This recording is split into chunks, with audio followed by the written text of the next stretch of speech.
É muito simples de nós entendermos a nossa vida aqui hoje, porque vemos, olhamos, enxergamos, sentimos, sofremos, podemos tocar, e a gente consegue enxergar. Aqui a gente, quando a gente é mais novo, vê uma pessoa de meia idade, outros mais velhos. Quando nós somos mais velhos, vê as pessoas mais novas. Então você vê mais ou menos o espaço de toda a sua vida, e é possível você avaliar aquilo que funciona, aquilo que não funciona, pessoas que conquistaram, pessoas que não conquistaram, pessoas que são vencedoras, pessoas que não são vencedoras. Então, é mais simples de olhar, de ver, de ajustar a sua vida, haja visto você está enxergando e vendo. Só que a sua vida eterna é uma questão de fé. Você não pode tocá-la agora, você não consegue vê-la. Segundo a palavra de Deus, nós só enxergamos de forma parcial, não conseguimos entender 100% o que é essa vida eterna, o que é eternidade. É algo complicado e difícil de entrar na nossa cabeça isso, ou seja, algo que não tem fim. A Bíblia fala que o que Deus tem preparado para essa vida, nem olhos viram, nem ouvidos ouviram. Então, não é muito simples isso ficar muito claro para nós. É uma questão de fé. Quem tem fé, crê. Quem não tem fé, não crê. E na vida aqui, que é um paralelo, que é um símbolo, que é um pouco para nós entendermos como funciona a vida com Deus, nós sabemos muito bem que precisamos de habilidades, precisamos de conhecimento, precisamos de uma base de conceitos, para que eu e você sejamos vencedores nesse mundo.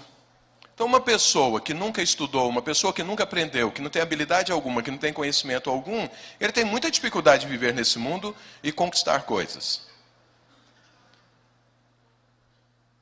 E aí, o que as pessoas fazem? Investem na sua própria vida, em cursos, em formação, em habilidades, para que ele possa ser uma pessoa mais produtiva e esse fruto desse trabalho ele possa desfrutar dele. Então as pessoas valorizam muito, né? Um bom curso que você vê que dá um bom retorno, ele custa muito para você fazê-lo aí fora, numa faculdade e tudo. Agora, essa vida nossa aqui, ela representa algo assim mínimo se comparado com a vida eterna que Deus tem nos prometido.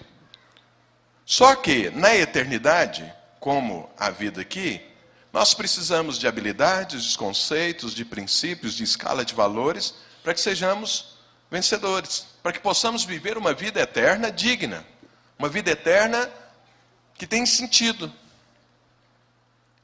Então, da mesma forma como nós valorizamos o conhecimento e as habilidades hoje na nossa vida natural, deveríamos fazer a mesma coisa com a nossa vida espiritual. Porque vai chegar uma hora, né, que se Jesus não voltar, todos nós vamos partir. E nessa hora, quando você parte, é a hora que você nasce para a eternidade. Porque até aqui nós estamos vivendo essa vida aqui. Como eu falei domingo passado, no culto da parte da manhã, aqui é um tempo como se fosse a gravidez de uma mulher. Aos 9 meses que uma criança fica ali no ventre da mulher para ser formada. Enquanto ela está ali, ela é protegida. Mas, na verdade, a vida dela é aqui fora. Não é lá dentro da barriga da mulher. Então, vai chegar um dia que nós nascemos para a eternidade. Ainda que a nossa vida comece aqui. Mas aqui é um tempo de formação para vivermos a eternidade de forma digna. E sabendo disso, tendo isso em mente, porque a palavra de Deus manda nós nos preocuparmos com isso. Quer ver? Vamos ler esse versículo. Abra sua Bíblia em Colossenses.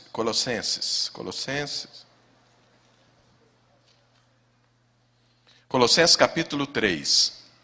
Eu vou ouvir demais esse versículo. 16 meses. E a palavra de Deus diz, Colossenses capítulo 3. Portanto, se fostes ressuscitados juntamente com Cristo, pergunta para o seu irmão, você crê nisso? Que você foi ressuscitado com Cristo? Que você agora tem vida eterna? Pergunta para ele, não olha para mim não, pergunta para ele, você crê nisso? Quantos aqui creem nisso? Diga amém. Então veja, Olha o que a Bíblia fala. Portanto, se fosse ressuscitado juntamente com Cristo, então, isso é uma realidade na sua vida. Aí ele fala, buscai as coisas lá do alto, onde Cristo vive, assentado à direita de Deus. Pensai nas coisas lá do alto, não nas que são aqui da terra. Porque morreste, e a vossa vida está oculta juntamente com Cristo em Deus. Quando Cristo, que é a nossa vida, se manifestar, então vós também sereis manifestados com Ele em glória. Então, é uma direção de Deus, para que eu e você possamos olhar para a eternidade, para entendermos a eternidade, para sabermos como se vive ali. Como que as coisas no reino de Deus acontecem, porque agora nós somos cidadãos dos céus. Quantos aqui são cidadãos dos céus? Então você precisa aprender como o cidadão dos céus vive. Então, do mesmo jeito que existem vencedores nesse mundo, porque eles aprenderam a viver nesse mundo da melhor forma, você precisa ser um vencedor em Deus. Agora, se você conhece o Senhor, se você crê que você foi ressuscitado em Cristo, morreu para o mundo e nasceu para Deus, então é necessário que você aprenda a viver essa nova vida. Com base nesse versículo, vários outros que são mandamentos, é uma direção de Deus para nós fazermos. O que nós criamos? Nós criamos o caminho do vencedor, que é um caminho que, caso você o faça, você vai aprender a pensar, a ver, a enxergar, como a Bíblia nos ensina a ver, fazer e enxergar.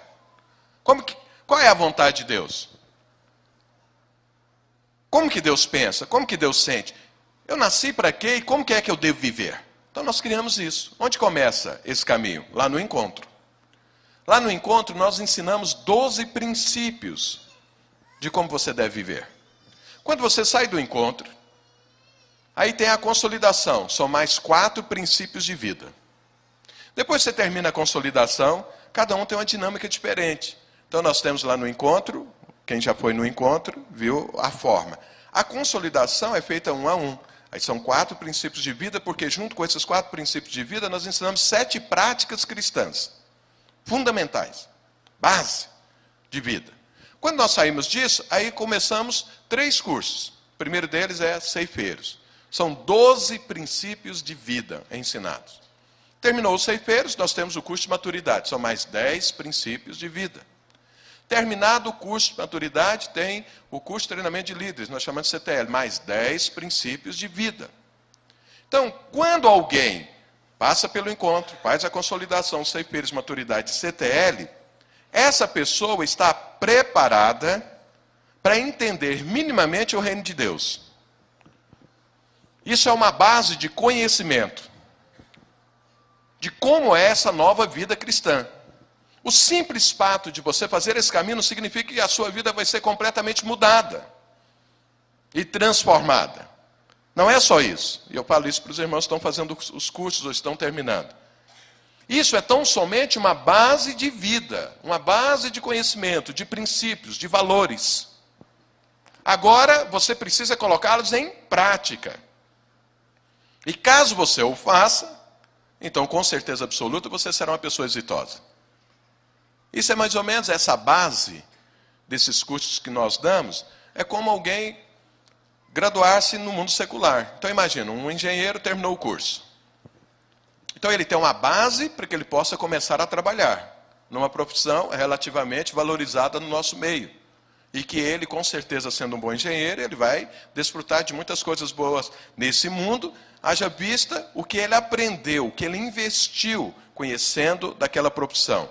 Agora, significa que ele tem todo o conhecimento do mundo? Não. Significa que o simples fato dele ter sido graduado, agora ele vai ser uma pessoa exitosa? Não. Existe uma série de coisas que precisam ser acrescentadas, mas ele tem a base para isso. Então, esses cursos que nós ministramos aqui na igreja é para isso, para te dar uma base, uma visão, aquilo que é importante, os alicerces sobre os quais você vai construir sua vida, de forma decente, de uma forma que você não vai ter prejuízo algum na eternidade. Então, caso você queira ser um vencedor, não tem como se você não aprender essas coisas. Porque a vida cristã começa com fé. Porque é impossível se aproximar de Deus se não for em fé. Porque você não pode tocá-lo, não pode pegá-lo, não pode vê-lo. Então, fé é a certeza das coisas que não se veem. Você não vê Deus, mas você tem fé que Ele existe. Então, a fé traz a presença de Deus para você. Ainda que você não possa vê-la, mas ela, com certeza, você vai senti-la. Porque a fé tem esse poder. Mas e depois que Deus chega? E agora? O que eu faço da minha vida? Vou viver só assim? Não. Porque olha o que a palavra de Deus diz. Volta um pouco aí de Colossenses para Romanos. Romanos está antes de Colossenses. Romanos capítulo 12.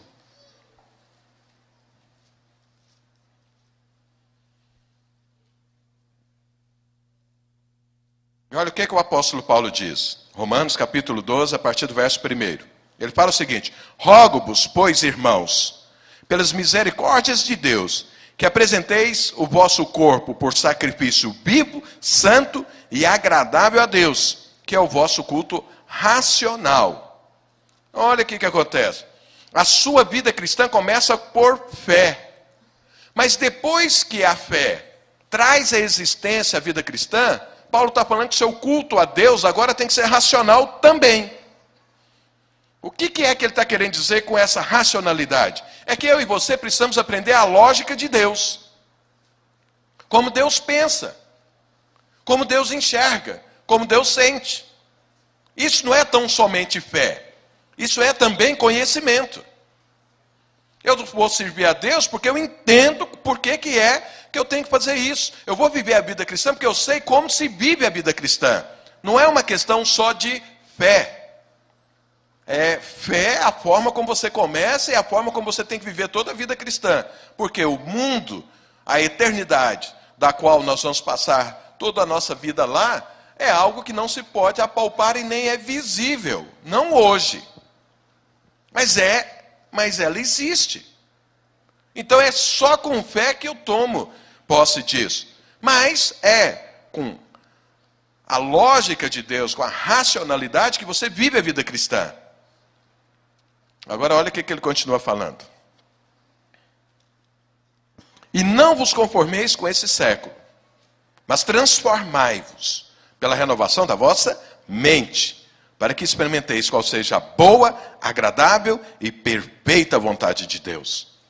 Então, ele está falando que a vontade de Deus é boa, agradável e perfeita. Mas se ela é assim, e eu não a conheço, então ela nunca vai ser boa, nunca vai ser agradável, nunca vai ser perfeita, porque eu não sei qual é.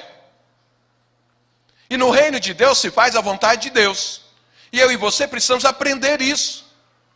E é aprendendo isso que eu vou mudar na minha vida.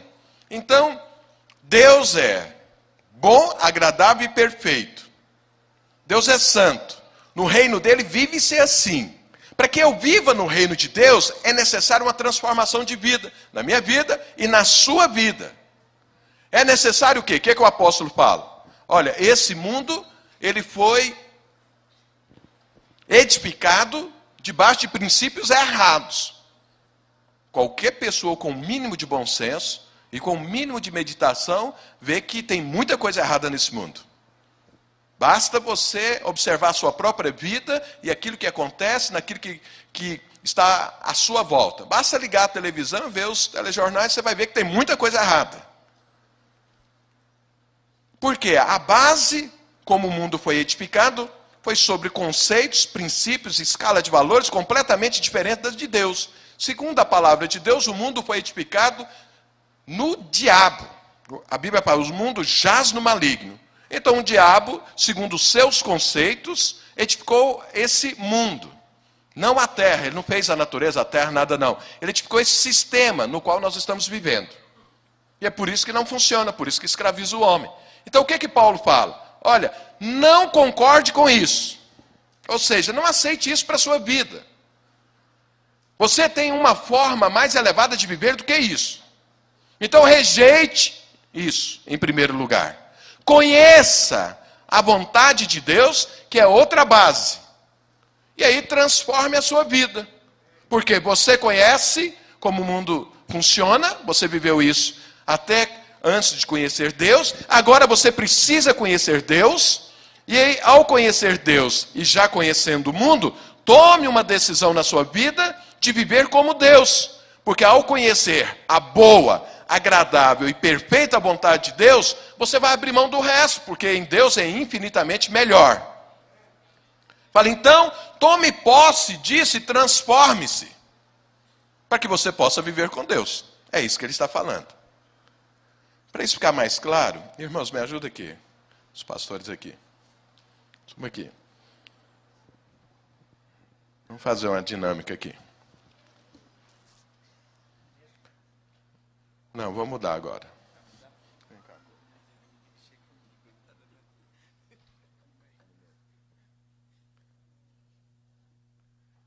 De manhã eu falei que os ternos estão ficando apertados, eu não sei porquê. Irmãos, eu estou numa guerra terrível. Com a minha própria vida e com a vida dos pastores. Porque emagrecer para um pastor é muito difícil. Porque já é difícil para todo mundo. Mas sempre quando alguém te convida para ir na casa dele, ele pergunta antes o que você gosta de comer, o que quer te agradar. Aí ele faz tudo que você gosta e que você sabe que te prejudica. Você sabe que o pastor não pode mentir. Se alguém fala, o que você gosta de comer? Aí você tem que falar. E normalmente o que nós gostamos, você sabe que sempre sobra no organismo. Não é alface, a gente não gosta de comer mato. Então, aí, e nem de ficar chupando gelo. Aí, você visita, sai com alguém, sempre é comer. A gente não bebe, né? Então, o jeito é comer. E aí, olha o que acontece comigo. E eu estou numa luta. Mas tem 2 anos que eu estou preparando minha mente para renovar. Porque a hora que eu chegar onde eu tenho que chegar, outras pessoas vão chegar também. Amém? E aí nós vamos ter que trocar os ternos tudo, porque vai sobrar. E não ficar assim, ó, estufado. Mas é o seguinte. Então, os irmãos sabem que nós somos um ser trino. Porque Deus também é trino. Deus Pai, Deus Filho, Deus Espírito Santo. Ele criou o homem à sua imagem e semelhança. Nós somos também trino. Ou seja, nós temos 3 partes. Então nós temos o corpo, que é essa mais vistosa, que você vê logo. Você tem a alma e você tem o espírito. Na verdade, a definição bíblica para nós é que nós somos um espírito, que temos uma alma e habitamos no corpo. Fala para o seu irmão, você é um espírito, que tem uma alma e habita no corpo. Então, olha o que acontece. A vida cristã começa, que segundo a palavra de Deus, o espírito, que é a parte que se comunica com Deus, antes do homem ter fé em Deus e ter uma experiência com Deus, esse espírito está morto. Mas quando ele tem uma experiência com Deus, e nós temos um encontro justamente para produzir essa experiência com Deus, o espírito é vivificado. Por que vivificado? Porque um dia ele já teve vida, ele morreu. Com a experiência com Deus, você volta a viver o espírito, e aí passa a se comunicar com Deus novamente e a se relacionar com Deus. Então o espírito está aqui. A Bíblia diz que Deus condenou o corpo. Graças a Deus, vai nos dar um novo corpo. Amém, cara? Um corpo segundo Cristo. O mesmo corpo que Cristo tem, nós vamos ter. E esse corpo que nós temos hoje, Deus falou, você vieste do pó, vai voltar para o pó. Então isso é uma condenação de Deus, um juízo de Deus definiu. Mas Deus é amoroso, vai nos dar um corpo melhor. Glória a Deus. Amém, irmãos? Amém. Fala para o seu irmão, cuida do seu corpo. Mas você vai ganhar um melhor ainda. Então, fique em paz, porque você às vezes não consegue cuidar assim tudo aquilo que você gostaria, mas o corpo de Cristo é muito melhor. Mas nós temos uma alma. A alma também é imortal, e essa alma precisa ser transformada. Essa alma... Deixa eu falar uma outra coisa aqui. Quando eu estou falando que nós somos 3 partes assim, não pensa você que é possível você dividir essas 3 partes e sair por aí. Seu espírito para ali, sua alma para cá e o seu corpo andando. Isso é só para efeito didático para você saber. Senão daqui a pouco você vai acreditar em alma penada. Então assim, não, é só uma forma. Essa alma, todo trabalhar cristão está em cima dessa alma. Porque Deus diz que o espírito está pronto, foi vivificado. Que o corpo ele vai te dar outro. Mas a alma, ela precisa ser transformada, porque ela também é eterna. Mas, por que ela precisa ser transformada? Deixa eu mostrar para você. Fica para lá, Ricardo, agora. Fica ali.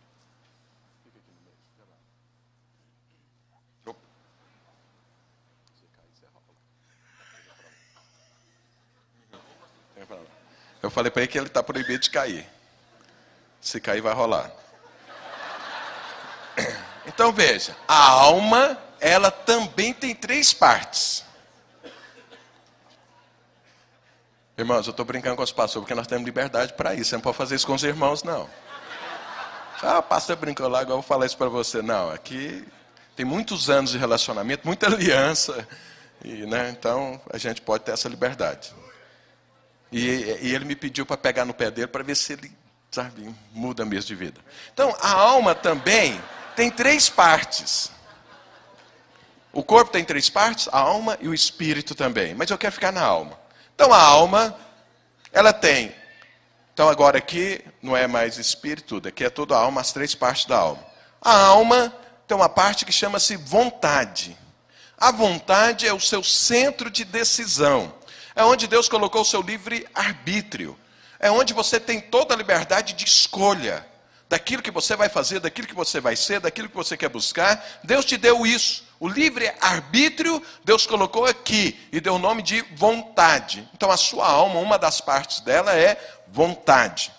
Existe uma outra parte em você, que a Bíblia chama de sentimentos.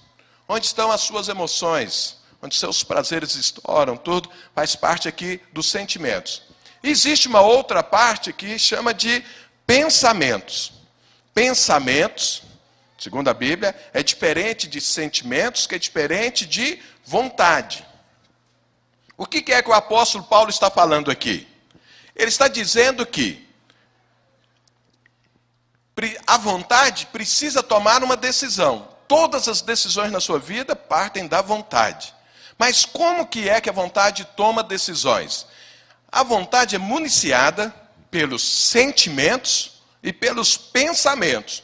Tudo que você decide fazer vem dos seus sentimentos ou dos seus pensamentos. A sua vontade, ela é induzida, ela é conduzida, ela é empurrada pelos seus sentimentos e pelos seus pensamentos. Então, o que o apóstolo Paulo está falando aqui nesse versículo que nós lemos? Que você precisa tomar uma decisão. Rejeite o mundo. Não aceite aquilo que você aprendeu no mundo, que é uma base errada de vida, haja vista todas as consequências que temos no mundo. Rejeite isso. E renove a sua mente com o conhecimento de Deus, com os princípios de Deus, com os sentimentos de Deus, com os conceitos de Deus, com a escala de valores de Deus. Renove a sua mente, porque dessa forma, a vontade vai conhecer a vontade de Deus e trazer e decidir, porque agora a mente conhece a vontade de Deus. Há uma mudança de vida em você para que você possa se relacionar com Deus completamente. Cadê Isaías? Vem cá, Isaías. Me ajuda aqui. Chega vocês 3 para o outro lado ali. Correu de sentar aqui na frente, mas eu te catei de todo jeito. Aí, ó, eu queria ser assim, irmão. Olha aí, não é? Olha, o cara jeitoso, não é?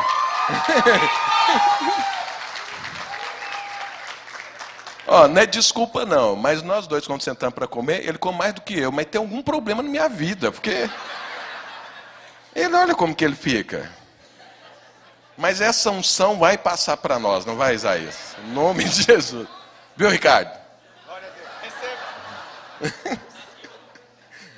Então, olha o que é que a Bíblia está falando. Vamos ler o versículo novamente. E não vos conformeis com esse século, mas transformai-vos pela renovação da vossa mente, para que experimenteis qual seja a boa, agradável e perfeita vontade de Deus. Então, olha como funciona. Então, a vontade, fica aqui na frente. Vira para lá. Fica os sentimentos e os pensamentos do lado de cá. Então, as coisas acontecem mais ou menos assim. A vontade é aquilo que vai capitanear a sua vida. É o que vai dar direção. Pessoas passivas têm problema na vontade. Não conseguem tomar decisão. Isso não é o caso. Vamos voltar aqui. Mas o normal é que a pessoa toma decisão. E a vontade, apoiada pela mente e apoiada pelo sentimento, decide fazer as coisas. Só que a Bíblia fala o seguinte: você deve renovar a sua mente E a hora que renovar a sua mente com os conceitos e princípios de Deus, você vai entender qual é a vontade de Deus. Então Deus está aqui e você, para se relacionar com Deus, você precisa caminhar no padrão de Deus. Porque senão o relacionamento é terrível. Então Deus pensa algo, você pensa outra coisa. Deus sente algo, você sente outra coisa. Deus tem uma vontade, você tem outra. Imagina como conviver dessa forma. Não tem jeito. Então o que Deus fala é o seguinte, olha, a minha vontade, os meus pensamentos, os meus sentimentos são muito melhores do que os seus. Você não quer viver comigo?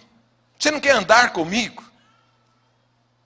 E aí o homem precisa tomar uma decisão. Mas o problema é, como saber essa vontade de Deus? Se ela é melhor mesmo, então como trazê-la para a minha vida? Porque acontece o seguinte, pela fé você sabe que Deus existe. Mas só pela fé é pouco para você saber o que Deus pensa, o que Deus sente, a vontade de Deus. Você precisa conhecer mais do que isso. E aí a palavra de Deus fala o quê? Renove a sua mente. Porque o que é que o homem faz? A vontade de posse, do conhecimento da mente, e a mente e dos sentimentos, que o mundo ensinou, ela vive de forma e toma decisões erradas que prejudicam o próprio homem. Então veja, deixa eu usar um exemplo aqui. A Bíblia é mais ou menos um manual de instrução. Deus me fez, Deus fez você e definiu como eu e você devemos viver.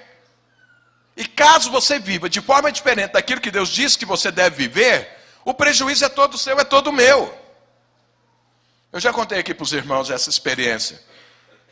Mas eu quando mudei de Goiânia para São Paulo, lá em Goiânia a rede elétrica é 220 volts. Aqui é 110. Eu trouxe todos os meus eletrodomésticos. E aí, para não ter que comprar outros, eu pedi alguém para mudar a voltagem lá do apartamento onde eu morava. Ele foi lá e colocou na cozinha, principalmente, todas as tomadas 220. Então não precisei comprar nada, trouxe e usava. Passado alguns anos, quando a nossa igreja multiplicou lá para lá, eu fui para lá e o pastor Marcelo foi morar na minha casa, ali onde eu morava, no meu apartamento. E ele tinha uma máquina de lavar, e ele chegou e ligou a máquina de lavar. E a máquina de lavar dele, ele tinha comprado aqui, era 110, ligou no 220. E aí ela fez um barulho meio estranho e nunca mais funcionou. A máquina já era antiga.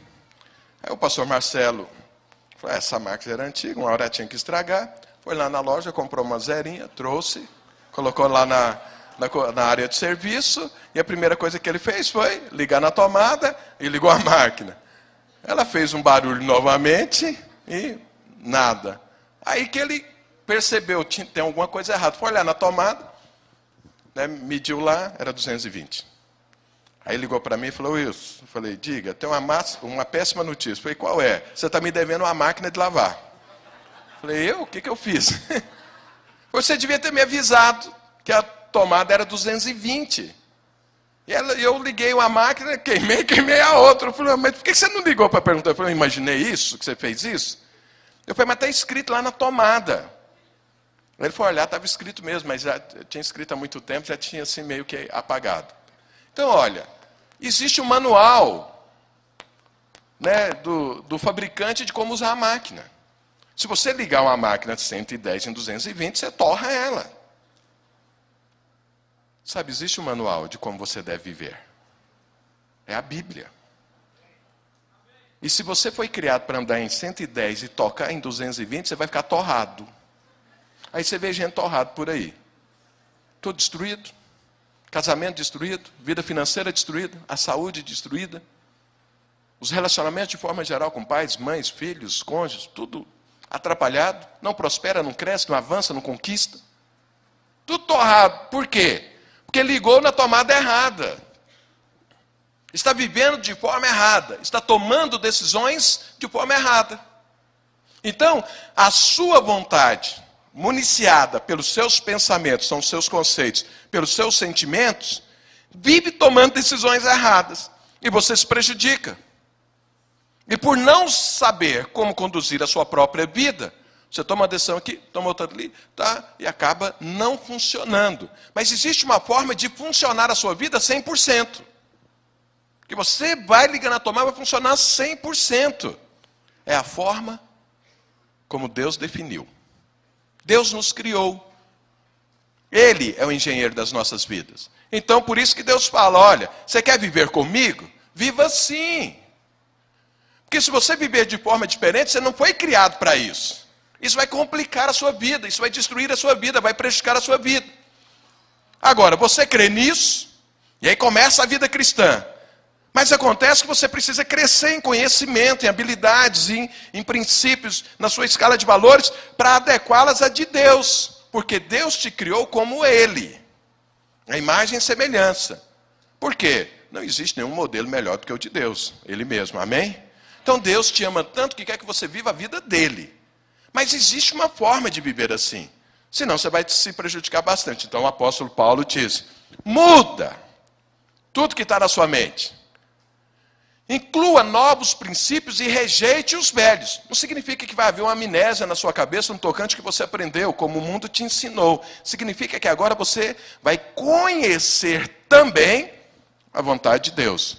E Paulo já assevera para você antes, ela é boa, ela é agradável e ela é perfeita. Quantos querem conhecer a boa, agradável e perfeita vontade de Deus? Então você precisa renovar a sua mente. Se você não renovar a sua mente, e os cursos funcionam para quê? Renovar a sua mente. Então, a gente ora por muitas pessoas serem curadas. Mas você precisa conhecer as razões das doenças. Se você conhecer as razões dela, você vai conseguir entender o que está acontecendo com você. Agora, independente das razões da doença, o poder de Deus te cura. São muitas as razões. Pode ser que está funcionando na sua vida uma ou várias. Então resolva o problema e busque o poder de Deus, você é curado. Existe na palavra de Deus como você vive uma vida próspera. Mas se você não conhecer por que Deus é próspero? Porque tem princípios de vida corretos. Então Ele quer que você viva da mesma forma. Então você precisa entender quais são esses princípios da prosperidade. Não adianta você chegar aqui, impõe as mãos sobre você, ora para que você prospere. Mas se você não praticar os princípios da prosperidade, não haverá prosperidade na sua vida. Aí você casa. Não, eu quero ter um relacionamento feliz. Existem princípios para isso. Você precisa entender isso. Ah, não, agora eu sou empresário. Existem princípios para que você lidere uma empresa à maneira de Deus. Você precisa aprender isso. Não, meu rumo de vida. Muitos cristãos vivem como? Tão somente da fé. Olha que a fé é a base. Mas não é só a fé. Então, o cristão vive o seguinte. Como ele não tem o conhecimento de Deus, ele não sabe como Deus trabalha, como Deus se manifesta, ele vive assim, porta aberta é de Deus, porta fechada é do inferno. Então, quando a porta abriu, é porque Deus está nisso. Não necessariamente. Se a porta está fechada, então isso não é de Deus. Não necessariamente. Pode ser que o caminho de Deus vai te levar a uma porta fechada para você aprender como abrir porta. E pode ser que o caminho de Deus não é uma porta aberta para você aprender a resistir determinadas coisas na sua vida. Você precisa ver pelos olhos de Deus. Mas quem é que fala para a vontade isso? A mente. Os sentimentos. Agora, quando você quer viver sem a renovação da mente, olha como que normalmente fica à vontade e é um crente assim. Então veja, a vontade quer fazer... Calma, senão você representa mais ou menos. Está muito afoito. Então é o seguinte, a vontade, está com muita vontade. A vontade quer ir para frente. Mas se não renova a mente ainda está pensando como o mundo pensa. A vontade quer ir e a mente segura. Ou a vontade quer ir e o sentimento segura. Então tem muito crente que está assim. Sabe o que acontece assim? Você nem anda e fica estressado, cansado. Pergunta ao seu irmão, você anda cansado? É porque você está vivendo assim, ó. Os seus sentimentos e os seus pensamentos estão segurando a sua vontade. Então você sabe que é certo, você sabe que eu tenho que fazer aquilo, eu estou sentindo no meu espírito que é isso, você vai, mas não consegue, porque a sua mente fala, calma aí, companheiro. Vai devagar com andor, porque o santo é de barro. Aí o cara fala, mas eu quero ir, e os pensamentos seguram. Eu quero ir, mas os sentimentos seguram.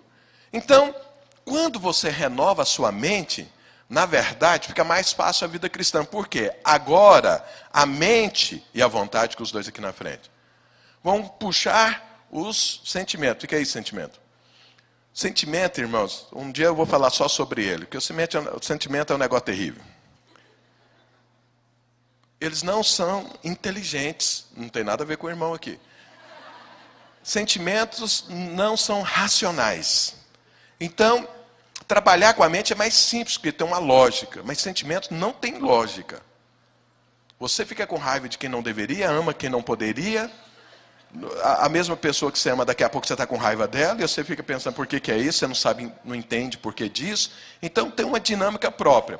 É mais difícil conduzir os sentimentos. Mas quando a vontade e os pensamentos estão alinhados, fica mais fácil de puxar os sentimentos. Então, fica mais fácil. Mas na verdade, tá bom, calma. Na verdade, como que é que Deus quer que a gente ande? Vem cá à vontade, fica aqui. Fica aí, pensamentos, sentimentos. Que esteja tudo alinhado. Porque aqui é a vontade andando, os pensamentos apoiando e os sentimentos também. Um cristão que anda em paz, que é sempre próspero, que é sempre exitoso, ele está completamente alinhado. Vontade, pensamentos e sentimentos. Você já deve ter ouvido isso aqui sobre o princípio do Getsemane. Tem até um livro aí que alguém escreveu que fala sobre isso. Depois você pode lê-lo. Muito bom. Então, isso aqui é um cristão alinhado. Mas como que começa isso? Renovação da mente. E depois, controle dos sentimentos. É assim que nós temos que viver. Então, a vontade, a partir da hora que a mente é renovada pela vontade, pelo sentimento, pelos pensamentos de Deus, entende como é a vida cristã, aí você fala, é a vontade, fala, puxa vida, é infinitamente melhor como Deus vive. Então fortalece a vontade. Os sentimentos são controlados e colocados nessa direção. Aí você vive bem em todas as áreas da sua vida. Então você às vezes vê um cristão que numa determinada área vai bem, outra não. Por quê? Numa determinada área ele renovou os pensamentos. Ele aprendeu como deve viver. E ali ele pratica. Aí vai bem. A outra ainda não. E aí isso para. Pergunta para o seu irmão, você está alinhado? Ou a sua vontade está fazendo força para caramba?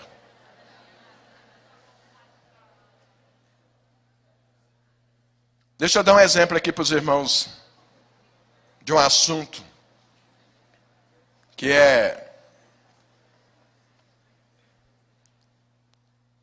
assim, é muito importante na minha vida e na sua. Fica os três assim, virados para cá. Para que você entenda isso na prática.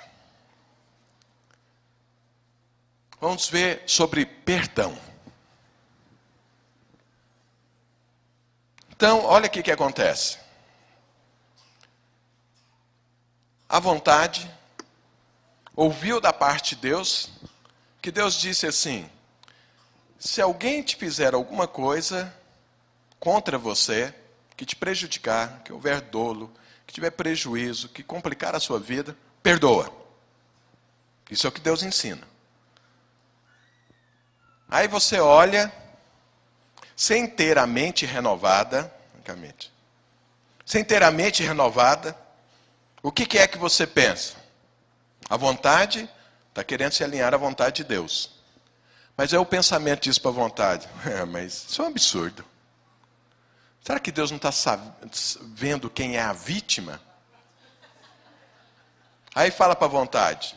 Vontade, nós somos a vítima. Se Deus quer fazer alguma coisa, é contra o meu algoz. É aquele que nos prejudicou, é que tem que resolver, não nós. Além dele nos ofender, nós ainda temos que perdoar. O que é isso? Isso não é coisa de homem, não. Isso é coisa de fraco. E nós somos homens, né? Vontade. Aí o sentimento fala, é lógico, é assim. Eu sei o que eu passei, eu sei o que eu sinto. aquela humilhação.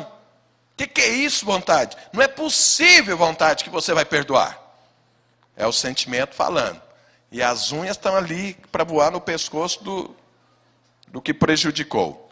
E aí, os dois aqui, pensamentos e sentimentos, falando, nós somos a vítima. Vontade, não perdoa.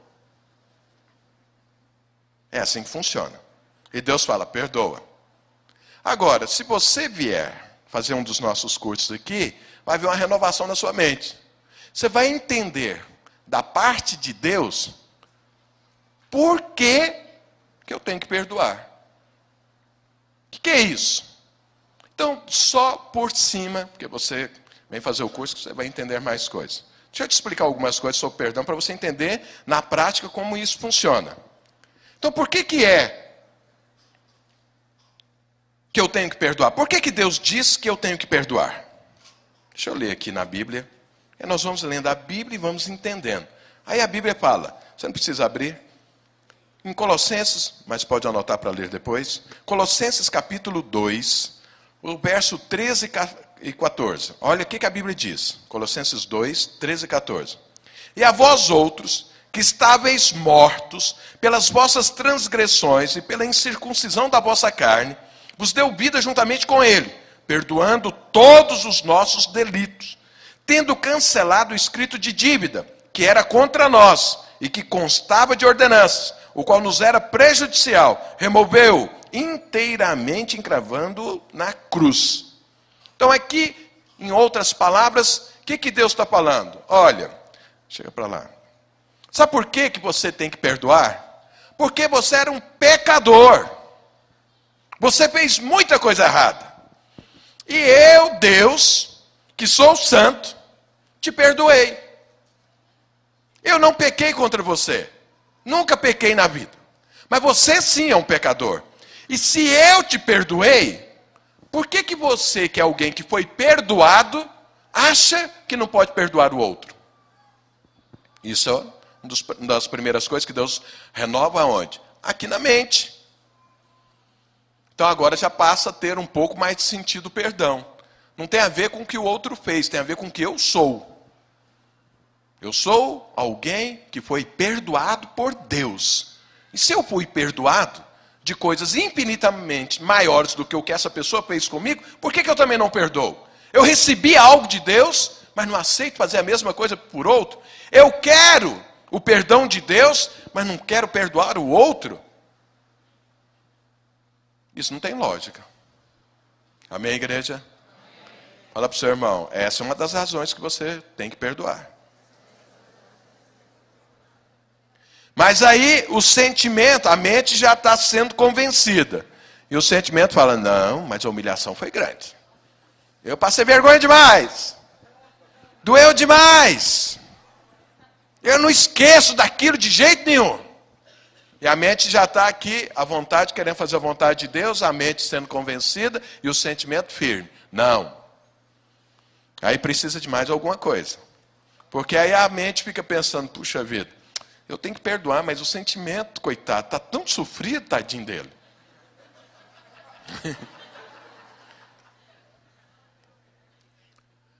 Quantos aqui, quando se convertem e sabem que o nosso alvo é ser como Jesus, amam isso e querem ser como Jesus? Diga amém. Esse é o segundo motivo. Deus fala, olha, você tem que perdoar porque é o seguinte, eu sou perdoador. E se você quer ser como eu, você também tem que ser perdoador.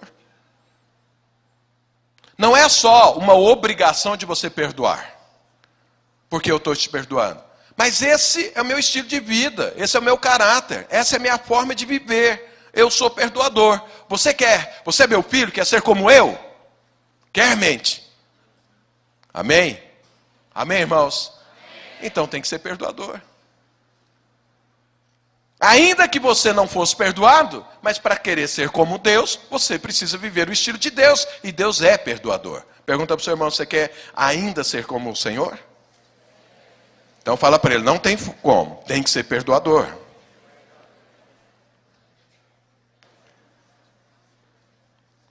Agora deixa eu te fazer uma pergunta aqui. Mas aí, vamos continuar aqui. Aí a mente fala para a vontade, eu estou mais convencido ainda que você tem que perdoar. E o sentimento fala, e eu não. Não, porque eu estou ofendido. Mexeu na minha honra. Eu sou crente, mas não sou bobo. Então comigo não. E a mente fala, mas nós queremos ser como Deus. E a vontade está aí. Ouve a mente, ouve o sentimento. Eu preciso fazer, o que tem que fazer? Aí Deus fala mais algo. Deixa eu te perguntar uma coisa. Quantos aqui conhecem o Senhor Jesus? Fala assim, amém. Então você tinha uma vida bem pecaminosa. Hoje, imagino eu, se você conhece o Senhor, pecado na sua vida é um acidente. Você não tem um estilo de vida pecaminoso. Mas quantos aqui acham que ainda podem, ou de vez em quando você ainda peca contra alguém, ofende alguém, prejudica uma pessoa? Quantos acham que isso ainda é possível acontecer na sua vida, ou que você ainda pode fazer isso ainda hoje? Quantos creem nisso? Fica com a mão levantada. Deixa eu fazer uma pergunta para você agora. Você que imagina que pode ainda pecar com alguém, quando isso acontecer, se acontecer, o que é que você espera para você que pecou? Você quer juízo, pau na sua cabeça, ou você quer ser perdoado? Quer ser perdoado? Sério? Então olha o que Jesus diz para você. Para quem está anotando, Mateus capítulo 6, verso 14 e 15. Olha o que a Bíblia diz. Porque se perdoardes aos homens as suas ofensas, também vosso Pai Celeste vos perdoará. Se, porém, não perdoardes aos homens as suas ofensas, tampouco vosso Pai vos perdoará as vossas ofensas. Então Deus definiu um princípio. No reino dele é o seguinte: se você perdoa, você também é perdoado. Se você não perdoa, você não será perdoado. Então, Deus está aqui falando para a mente, você está aprendendo, você leu a Bíblia, você está aprendendo qual é a boa, agradável e perfeita vontade de Deus. Deus falou para a mente, olha, é o seguinte, você com certeza, ainda que me conheça, pode fazer besteira. Quando você fizer, você quer ser perdoado? Sim, então você tem que perdoar, porque se você não perdoar, eu não te perdoo. Aí a mente vira para a vontade e fala, nós estamos perdidos. É melhor a gente perdoar.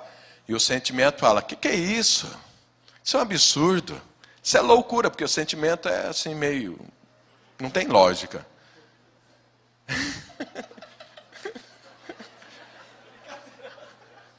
Oh, meu Deus do céu. É uma piadinha que o pastor fez aqui. Então,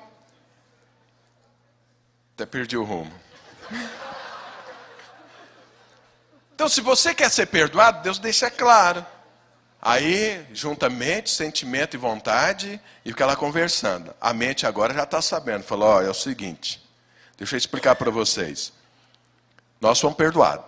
Então, nós precisamos ser muito mal agradecido. É falta de caráter você receber algo, você se apropriar de algo e não querer que o outro faça o mesmo. Aí o sentimento fala, não, mas nós não vamos perdoar não, eu estou ofendido. Aí a mente fala, olha, mas acontece o seguinte, nós queremos ser como o Senhor. E o Senhor é perdoador. E aí a vontade está ouvindo. E o sentimento está, não aceito isso. Aí a mente vem e fala, mas tem um problema. Você acha que nós vamos conseguir viver santo sem causar nenhum problema antes de ir para o céu? Não é capaz da gente pisar no calo de alguém. Pois é, e aí? Se acontecer, nós queremos ser perdoados ou não? Queremos. Aí o sentimento fala, eu quero, mas em determinadas condições. A mente fala, mas o problema é que nós não vamos ser perdoados, porque Deus disse que não perdoa se nós não perdoarmos. Então está aqui. Isso tudo é uma crise interior que está dentro de você. Eu estou aqui exemplificando só para que você entenda, mas é assim que acontece. Aí a vontade já está para decidir isso. Aí Deus fala, tem mais algo que eu preciso falar para vocês, mente. Vira para cá, mente. Então, deixa eu te explicar algo. Eu até falei hoje no culto de manhã isso. Hoje de manhã eu tentei pegar algumas imagens que eu encontrei, eu acho que é um exemplo bom, para explicar esse negócio de perdão e de mágoa. Que é quando alguém é picado por cobra. Eu queria pegar imagens de pessoas, que eu peguei lá na internet, de pessoas que não foram tratadas a tempo e gangrenou o lugar. Mas eu achei as imagens muito fortes, fica muito feio, fica um negócio muito esquisito e estranho. Eu falei, não vou pôr isso lá na igreja, não. Porque eu mesmo estava olhando e sentindo mal olhando. Eu falei, não dá. Mas esse exemplo é muito bom, porque olha o que acontece. Quando alguém te ofende, vamos pegar a picada da cobra. Quando alguém é picado por cobra, a preocupação dele é com a picada, com os 2 furinhos ali, ou com o veneno que a cobra colocou? Você tem certeza que é com veneno ou com os 2 furinhos? Você já viu alguém que foi picado por cobra e falou, estou 2 furinhos aqui. Puxa vida, minha mão agora não vai ficar bonita. Eu preciso dar um jeito de arrumar esses 2 furinhos. É assim a preocupação? A preocupação é o quê? Com veneno. Mas na nossa vida cristã, a gente inverte. Alguém nos ofende. São os 2 buraquinhos. Mas é injetado um veneno. Quando alguém te ofende, pelo inferno, pelo diabo, na sua vida e na minha vida. Que chama-se mágoa e ressentimento. Esse veneno, se não for retirado a tempo, vai te matar. Vai gangrenar a sua alma. A sua alma vai morrer. Vai ter que cortar um pedaço dela. Porque o veneno da mágoa entrou junto. E muita gente está preocupada com os 2 furinhos. Que é a perda, que é a ofensa que foi feita. Mas na verdade, infinitamente mais importante é o veneno que entrou. E aí Deus olha e fala para você, deixa eu falar algo para você. Quando alguém te ofendeu, esses 2 furinhos você devia desconsiderar. Você tem que preocupar-se com o veneno que entrou junto. E eu tenho um antídoto para esse veneno. O antídoto chama-se perdão. O perdão tira todo o veneno da sua alma. Mas se você insiste em ficar magoado, se você insiste em ficar ressentido, se você insiste em ficar amargurado, rancoroso, você vai morrer. Você vai ficar putrefado. Você vai ficar fedido. E alguma coisa na sua vida vai ter que cortar. E você vai morrer em vida. Então, está aqui um antídoto. Quando alguém fizer uma ofensa, releva a picada e cuida do veneno. Não permita a mágoa ficar no seu coração. Sabe qual é o tempo que a Bíblia te dá? Não da mágoa, de você ficar irado com o que aconteceu, que é irar-se é diferente de ficar magoado. Pode parecer, mas é diferente. A Bíblia fala, não se ponha o sol sobre a vossa ira. Você só pode pensar em algo que aconteceu assim, ficar irado, até anoitecer. Se passar para o outro dia, vai gangrenar a sua alma. O tempo de você usar um antídoto é até escurecer. Então, se você foi ofendido 6 horas da tarde, seu tempo é quase nada. Se foi 6 horas da manhã, você tem 12 horas para pensar. Mas se foi 6 horas da tarde, você tem que pegar o antídoto e rapidamente... Por que tem muitos casamentos que não funcionam? Tem muitos casamentos que as pessoas não podem olhar um para o outro. Abriu a boca, começa a brigar. Porque toda noite, ao invés de tomar o soro do perdão, ele alimenta a mágoa. No outro dia, levanta gangrenado. Ele não pode encostar no outro que sai faísca.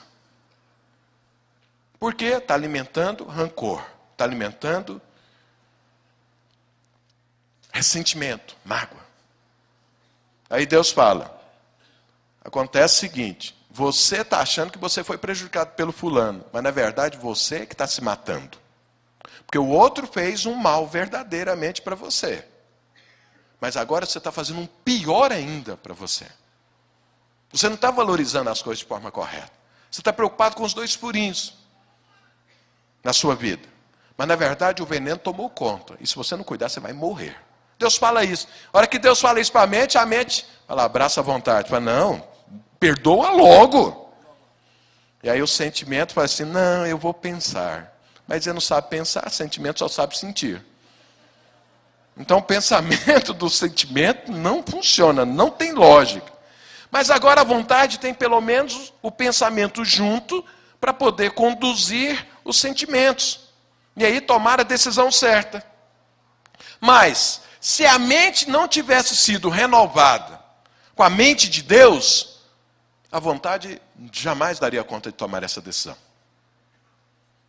E aí o que ia acontecer? Com o passar do tempo, a pessoa morre.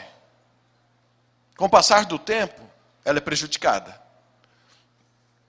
Então você entendeu a importância de renovar a sua mente? Amém?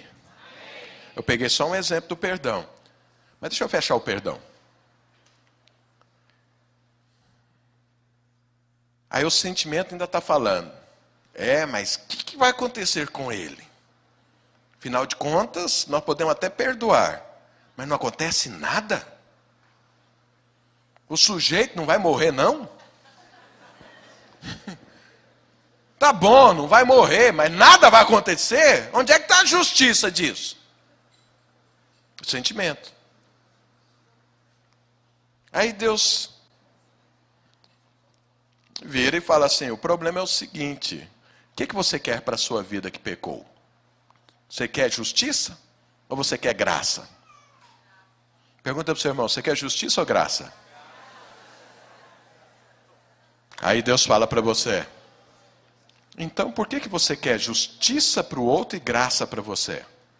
Se você quer graça, eu vou dar graça para todo mundo. Se você quer justiça, eu vou fazer justiça para todo mundo, inclusive você. Aí a mente se dá por vencido e o sentimento também. Aí os dois abraçam a vontade e falam, vamos perdoar logo antes que a coisa fique feia para nós. E o outro? Que tem a graça de Deus, porque eu também quero graça para mim. Amém? É assim que funciona a vida cristã.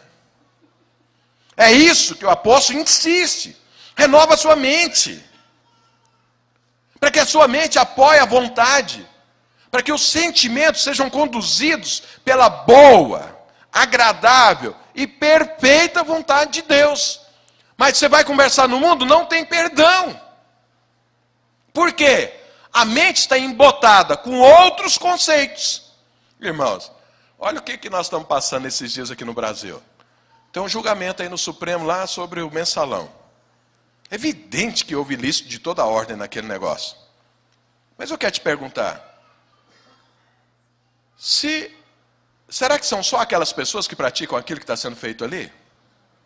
Irmãos, eu não estou aqui defendendo, nem fazendo apologia política, nem defendendo, nem acusando ninguém. Eu estou analisando a situação pura e simples. Será que algum brasileiro passaria por esse julgamento sem ser condenado? Alguém, não, mas aqueles políticos, irmãos, os nossos políticos é o extrato da sociedade brasileira. Quem é que os coloca ali? Votos. Votos de quem? Meu e seu. Então nós votamos naquelas pessoas, elas representam a nossa vida. Agora, é uma hipocrisia que está acontecendo. Em todos os níveis, em todos os sentidos. Não estou falando que não tem que ter justiça, e não estou falando também que não tem que ter graça. Mas o mundo funciona assim, com hipocrisia. As pessoas condenam todos os políticos. Eu te pergunto uma coisa, você chega numa loja e fala assim, eu quero comprar esse sapato. O cara te pergunta, com nota ou sem nota? Você fala, por quê? Não, porque com nota é R$150, sem nota é 100. Aí o que você faz? O que você fala para ele? Aí você tem R$100 no bolso.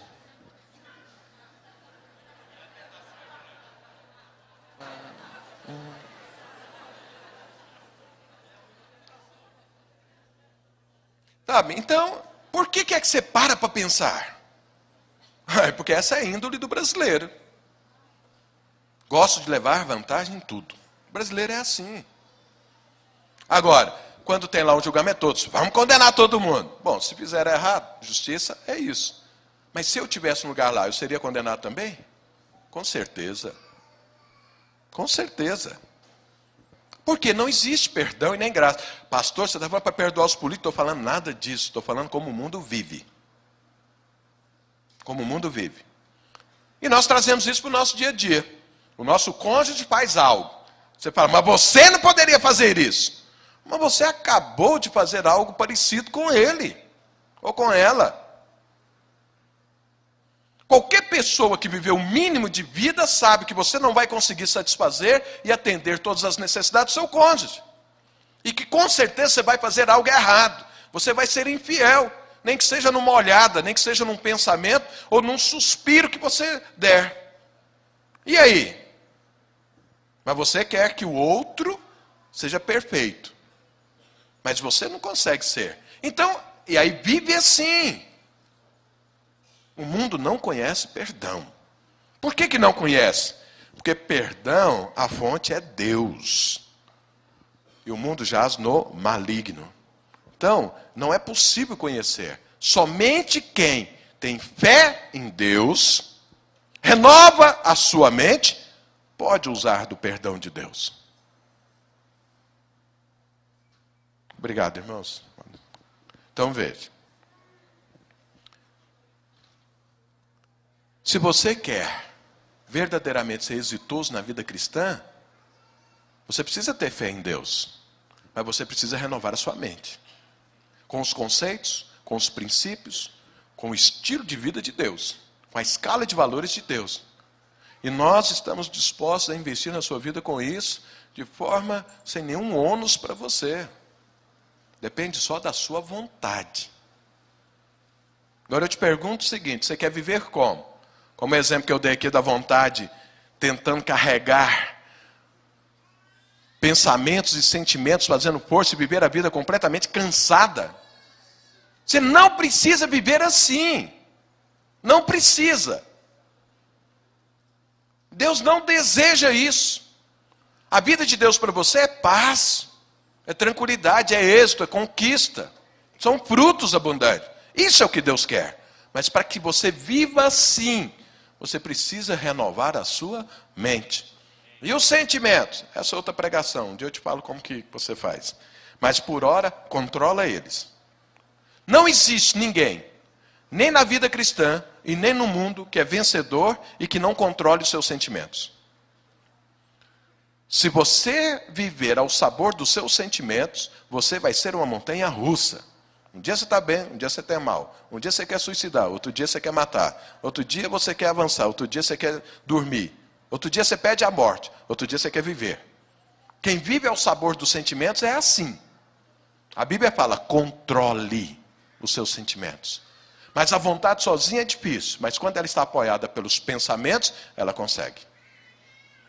Mas como resolve os sentimentos? Outro dia nós falamos. Mas o importante é, você e eu precisamos renovar a nossa mente para conhecer e saber, para apoiar a minha fé, qual é a boa, perfeita e agradável vontade de Deus.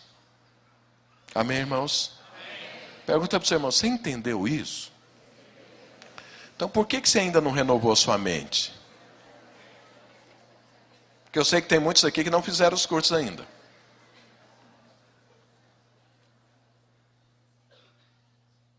Então nós vamos fazer inscrição ainda hoje dos cursos. Aí você tem a oportunidade. O apelo hoje é você fazer uma inscrição. É brincadeira. A decisão é sua. Mas eu te falo o seguinte, e falo para vocês que fizeram os cursos. Você ter o curso é tão somente a primeira parte. É você saber como Deus pensa. E quão bom são os pensamentos de Deus. Olha aqui para mim. Mas é necessário você tomar uma atitude. É necessário você fazer decisões. Em função desse novo conhecimento. Senão ele vai ser inócuo na sua vida. Vai resolver nada. Vai ter mudança alguma. Então, a palavra de Deus diz para que você... Olha, vou ler novamente. E aí eu termino.